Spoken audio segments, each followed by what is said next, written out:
Je suis d'origine finlandaise, d'adoption bourguignonne. C'est pour ça que ça me fait très plaisir de pouvoir présenter cette exposition dans le FRAC Bourgogne. J'ai une formation de photographe de Helsinki, donc l'Université d'art et de design. Je fais aussi des vidéos, je suis autodidacte en vidéo. C'est un peu des vidéos de photographe. Donc souvent, l'appareil est sur trépied, l'image ne bouge pas, il y a seulement quelque chose qui se passe dedans, mais le cadre reste fixe.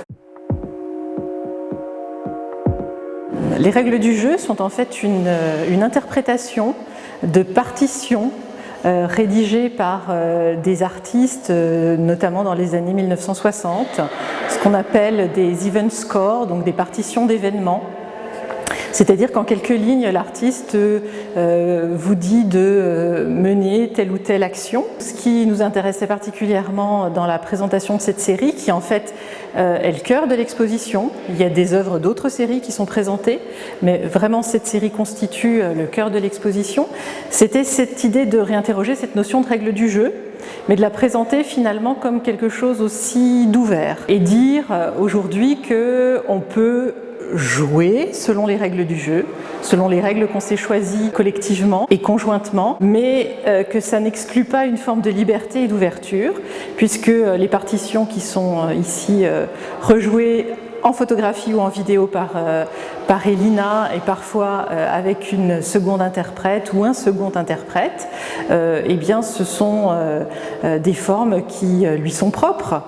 Qui sont très novatrices, très ouvertes, et chacun finalement a la liberté, s'il veut lui-même interpréter ses partitions, de le faire comme il le souhaite.